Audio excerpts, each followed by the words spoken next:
जरा सोचिए, एक ऐसे देश के बारे में जो अपनी हिफाजत के लिए, अपनी सुरक्षा के लिए पूरी तरह से दूसरों पर निर्भर हो।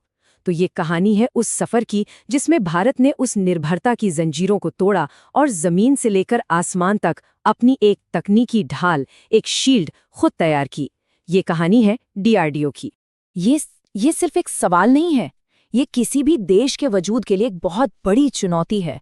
भाई, जब आपकी सुरक्षा की चाबी दूसरों के हाथ में हो, तो क्या आप सच में आज़ाद हैं? बस इसी मुश्किल सवाल का जवाब देने के लिए डीआरडीओ का जन्म हुआ था। तो ये सफर शुरू कहाँ से होता है? इसके लिए हमें थोड़ा पीछे चलना होगा, 20वीं सदी के बीच में। भारत एक नया नवेला आज़ाद देश था और उसके सामने चुनौतियों का एक पूरा पहाड़ खड़ा था। तो देखिए उस वक्त हालात क्या थे। एक तरफ तो ये हकीकत थी कि हमारे लड़ाकू विमान, हमारे टैंक, हमारी तोपें, सब कुछ हमें दूसरे देशों से लेना पड़ता था। और जाहिर है ये एक बहुत बड़ी स्ट्रेटेजिक कमजोरी थी। और दूसरी तरफ एक सपना था, एक जिद थी कि हम रक्षा में आत्मनिर्भर बनेंगे, अपनी ताकत अपने हाथों में लेंगे। अब इस राष्ट्रीय चुनौती से निपटने के लिए एक ऐसे ऑर्गेनाइजेशन की जरूरत थी जिसका बस एक ही काम हो, विज्ञान को, साइंस को देश की ताकत में बदलना। और वो साल था 1958। उस वक्त 3 अलग-अलग तकनीकी संस्थाओं को मिलाया गया और एक नई पावरफुल बॉडी बनाई गई, रक्षा अनुसंधान एवं विकास संगठन, यानी डीआरडीओ। यहीं से कह सकते हैं भारत के डिफेंस साइंस के नए युग की शुरुआत हुई। और इस संगठन का जो मोटो है, वो इसकी पूरी सोच को बस एक लाइन में बता देता है, बलस्य मूलम विज्ञानम। इसका मतलब है ताकत का असली स्रोत विज्ञान है। ये एक गहरा यकीन है कि साइंटिफिक इनोवेशन ही नेशनल सिक्योरिटी की असली बुनियाद है।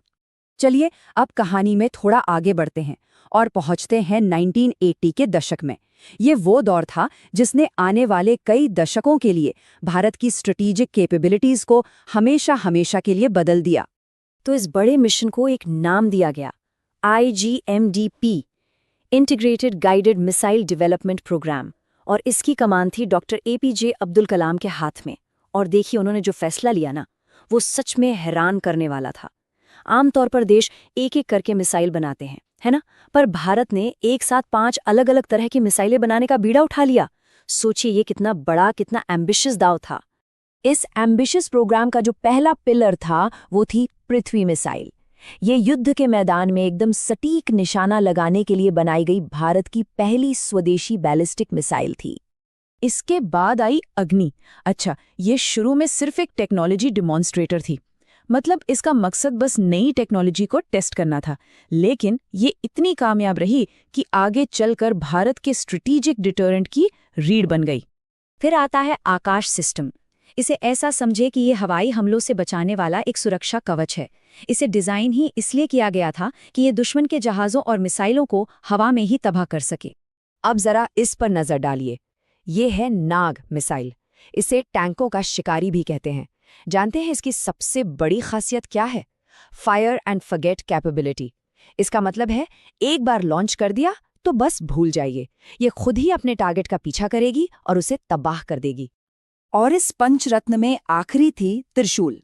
इसे खास तौर पर नौसेना के जहाज़ों और ज़मीनी फौज को नज़दीकी हवाई हमलों से बचाने के लिए बनाया गया था, ताकि किसी भी खतरे पर तुरंत क्विक रिएक्शन दिया जा सके। लेकिन डीआरडीओ की कहानी सिर्फ मिसाइलों तक ही नहीं रुकती। असल में इसके काम का असर हमारी आर्म्ड फोर्सेस के हर हिस्से पे पड़ा है। इसने हमारी सेनाओं को स्वदेशी तकनीक से लैस किया है। यहाँ डीआरडीओ के काम की एक पूरी तस्वीर दिखती है। वायुसेना के लिए इसने हमारे स्वदेशी लड़ाकू विमान तेजस का दिमाग, यानी उसके एवियोनिक्स सिस्टम्स बनाए।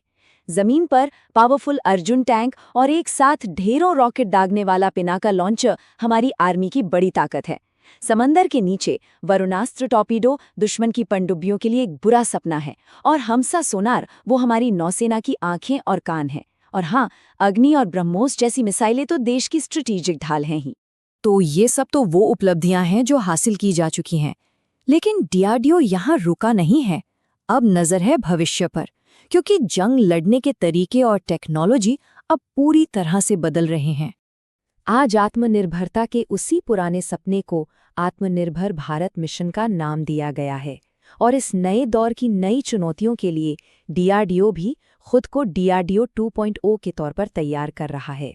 और अब डीआरडीओ का फोकस भविष्य की टेक्नोलॉजी पर है, ऐसी टेक्नोलॉजी जो जंग के सारे नियम ही बदल देगी।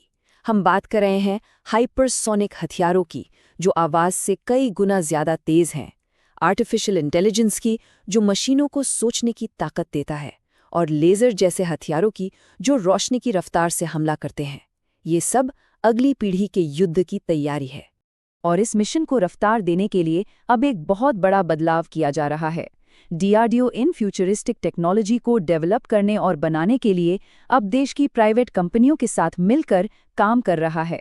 इसे ही डेवलपमेंट कम प्रोडक्शन पार्टनर यानी डीसीपीपी पहल कहा जाता है। तो आखिर में वही सवाल फिर से हमारे सामने आकर खड़ा हो जाता है, जैसे जैसे टेक्नोलॉजी जंग के मैदान को बदल रही है, वो अगली बड़ी वैज्ञानिक खोज क्या होगी जो हमारी सुरक्षा की गारंटी देगी? क्योंकि जैसा कि डीआरडीओ का मानना है, ताकत का असली स्रोत तो हमेशा हमेशा विज्ञान ही रहेगा।